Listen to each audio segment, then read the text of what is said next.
वक्फ संशोधन बिल को लेकर जंतर मंतर पर होने वाले हल्ला बोल प्रदर्शन की all India Muslim personal law board का विरोध प्रदर्शन देखने को मिल रहा है। राजनीतिक पार्टियों के नेताओं को भी इसमें आमंत्रित किया गया है। आम आदमी पार्टी के नेता प्रदर्शन में शामिल हो सकते हैं। All India Muslim personal law board का विरोध प्रदर्शन देखने को मिल रहा है और वक्फ संशोधन बिल जो कि सरकार लाने की तैयारी में है, all India Muslim personal law board की तरफ से इसका पुरजोर विरोध किया जा रहा है। और साथ ही साथ बात करें, all India Muslim personal law board की तरफ से कहा गया है कि यह मुसलमानों पर सीधा हमला है। बोर्ड के प्रवक्ता इलियास ने यह कह दिया है कि हमें उम्मीद थी कि संसद में संयुक्त समिति हमारे सुझाव पर विचार करेगी, लेकिन न तो हमारी राय पर विचार किया गया और न ही विपक्षी दलों की तरफ से प्रस्तावित संशोधनों को शामिल किया गया। उन्होंने कहा कि all India Muslim personal law board की तरफ से संसदीय पैनल की तरफ से मांगे गए सुझाव पर ईमेल के माध्यम से 3 करोड़ 60 लाख से ज्यादा प्रतिक्रियाएं उपलब्ध कराई गई हैं। तो यहां पर बात अगर करें तो बेहद ज्यादा आक्रोशित इस पर मुस्लिम लॉ बोर्ड नजर आ रहा है। नमित त्यागी हमारे संवाददाता हमारे साथ जुड़ चुके हैं लाइव। बात अगर करें नमित, क्या ताजा अपडेट है इस विरोध प्रदर्शन को लेकर जो कि जंतर मंतर पर किया जाना था? बैरिकेडिंग यहां पर चारों तरफ की गई थी, चेकिंग के बाद वाहनों की एंट्री यहां पर। फिलहाल ताजा अपडेट आपके पास क्या है इस प्रदर्शन को देखते हुए? देखिए, बिल्कुल निश्चित तौर पर जहां सरकार आज संसद के अंदर वक्फ संशोधन बिल को लाने की तैयारी कर रही, तो वहीं all India Muslim personal law board की तरफ से दिल्ली के जंतर मंतर पर जो विरोध प्रदर्शन बुलाया गया था उसकी तस्वीरें एक बार हम दिखा दें। देखिए, मैक्सिमम संख्या में all India Muslim personal law board के जितने भी मेंबर्स हैं वो यहाँ पर मौजूद हैं। इसके साथ साथ पूरे देश के अंदर से अलग अलग जो मुस्लिम संगठनों के लोग हैं वो यहाँ पर पहुंचे हैं। मंच की अगर हम बात करें तो मंच पर AIMIM के चीफ असदुद्दीन ओवैसी वहां पर मौजूद हैं। इसके साथ साथ कई मुस्लिम संगठनों के जो प्रतिनिधित्व करते लोग हैं वो वहां पर मौजूद हैं। साथ ही साथ जो अपोजिशन पार्टियां हैं, चाहे उसमें हम एनसीपी की बात करें, बीजेडी की बात करें, वहां से भी कई जो सांसद हैं वो इस वक्त मंच पर मौजूद हैं। कुछ देर के बाद आम आदमी पार्टी की तरफ से भी जो कुछ राज्यसभा के मेंबर हैं वो मंच पर पहुंचे और निश्चित तौर पर वक्फ संशोधन बिल का ये लोग जो है वो विरोध कर रहे हैं और सीधे तौर पर इनका कहना है कि हमारे अधिकारों को जो है वो मारा जा रहा है। इस तरीके से यहाँ पर तमाम जो लोग हैं, देखिए यहाँ पर भी देश के अलग अलग कोने से यहाँ पर लोग पहुंचे और इस बिल का जो है वो लगातार यहाँ पर विरोध कर रहे हैं। आप लोग कहाँ से आए हैं? बवाना से हैं। अच्छा, ये जो वक्फ बिल आ रहा है इसका विरोध कर रहे हैं आप? जी जी जी। क्यों कर रहे हैं, क्या कारण? असल ये जो वक्फ है ना, ये मुसलमानों के लिए पहले के राजाओं महाराजाओं ने दान दिया था, तो अब वो उससे जो है तमाम लोगों को फायदा पहुंचता हुआ आया है।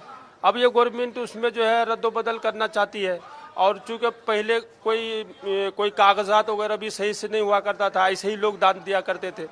तो अब जो है उस पर जो है, अब जब से ये बीजेपी सरकार आई है, कोई ऐसा नहीं है कि आज ही से ये तो 70 साल से जब यहाँ गवर्नमेंट बनी जब से ये चल रहा था, किसी तरह का उस मामला नहीं चला था। मानता हूँ इस बात को, कुछ उसके अंदर खामियां रही है, लेकिन इस गवर्नमेंट को यह समझना चाहिए कि जो मुसलमानों का जो उसका हक है, ये एक तरह का जिस तरीके से हम लोगों के आइन में नमाज है, तलाक है, वैसे ही इस तरीके से ये हमारा हक है। हमारे नबी पैगम्बर सल्लल्लाहु अलैहि वसल्लम जब दुनिया में आया 1400 साल पहले, तो उन्होंने सबसे पहले ये वक्फ जो है उन्होंने मस्जिद नबी जो हुआ और जब से ये चलता हुआ आया है, तो अब उसके अंदर जो खामियां है तो गवर्नमेंट बीजेपी अब गवर्नमेंट उनको, मोदी सरकार उनको सही करे। अब इसका ये मतलब नहीं है कि हमारे उस चीज़ के अंदर दखल कर करके और इन चीज़ों को जो है तहस नहस करे। तो इन चीज़ों को जो है मुसलमान और मुस्लिम पर्सनल लॉ बोर्ड इस चीज़ को मतलब नहीं बर्दाश्त कर सकती।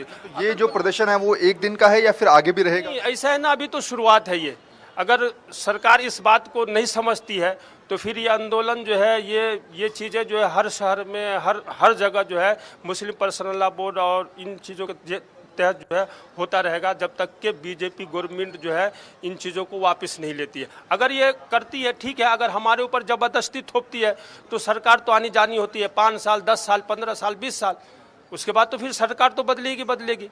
तो ये जबरदस्ती किसी के ऊपर कोई चीज थोपना ये बिल्कुल नाइंसाफी वाली बात। तमाम जो लोग हैं, देखिए अभी भी यहाँ से मैक्सिमम लोगों की संख्या है वो यहाँ पर आ रही है। देखिए वो हम गेट दिखाएं, लगातार जो मुस्लिम संगठनों से जुड़े लोग हैं वो इस प्रदर्शन में शामिल होने के लिए आ रहा है। हालांकि पुलिस की तरफ से बात करें तो बैरिकेटिंग लगाकर पैरामिलिट्री फोर्सेस की डिप्लॉयमेंट यहाँ पर जरूर की गई है ताकि अगर यहाँ पर कुछ हालात बिगड़ते हैं तो उसको लॉ एंड ऑर्डर को कंट्रोल किया जाए। लेकिन अभी भी धीरे धीरे यहाँ पर जो संख्या है वो और ज्यादा बढ़ती जा रही है और निश्चित तौर पर जितने भी लोग यहाँ पर मौजूद हैं उनका ये कहना है कि कई सालों से तकरीबन 50-60 पुराना एक कानून है, आखिर इसमें बदलाव क्यों किया जा रहा है? हमारा जो अधिकार है, हमारा जो हक है, उसको मारने की कोशिश केंद्र सरकार करे, इस तरीके की बातें यहाँ पर लोग कर रहे हैं। बिल्कुल, लगातार आप बने रहिए हमारे साथ। रमित जानकारी लगातार दर्शकों को पहुंचा रहे हैं, तस्वीरें लगातार हम दर्शकों को दिखा रहे हैं, जो कि यहाँ पर विपक्ष के जो कई सांसद हैं, नेता हैं, वो पहुंचे हैं, वो लगातार विरोध प्रदर्शन में शामिल हैं। असदुद्दीन ओवैसी तस्वीरों में नजर आ रहे हैं।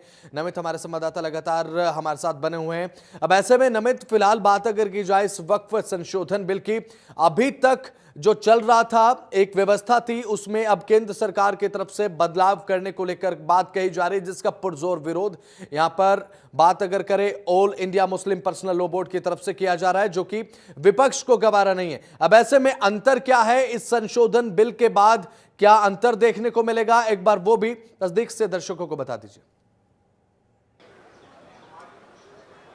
देखिए, बिल्कुल, हालांकि इससे पहले जब लोकसभा के अंदर वक्फ संशोधन बिल लाया गया था, उस पर विपक्षी सांसदों ने आलोचना की थी, उसकी आपत्ति जताई थी, जिसके बाद ज्वाइंट पार्लियामेंट कमेटी यानी कि जेपीसी का गठन किया गया था। हालांकि all India Muslim personal law board की जो बैठक हुई थी, उसमें इन बातों का जिक्र किया गया था कि जेपीसी में हमारे द्वारा जो सुझाव दिए गए थे, न ही उन सुझावों को सुना गया और हमारी किसी भी बात पर कोई गौर फरमाया गया, इस तरीके की बातें कही गई थी। हालांकि अगर हम पहले के लॉ में और अब के लॉ में बदलाव बात करें, तो सरकार जो बिल लेकर आई है, उसमें अगर कोई संपत्ति है वक्फ बोर्ड की, तो उसके ऊपर जो है अपना अधिकार जमाने के लिए जो पूरे डॉक्यूमेंटेशन है, उसको और ज्यादा मजबूत करने की बात सरकार की तरफ से कही गई है।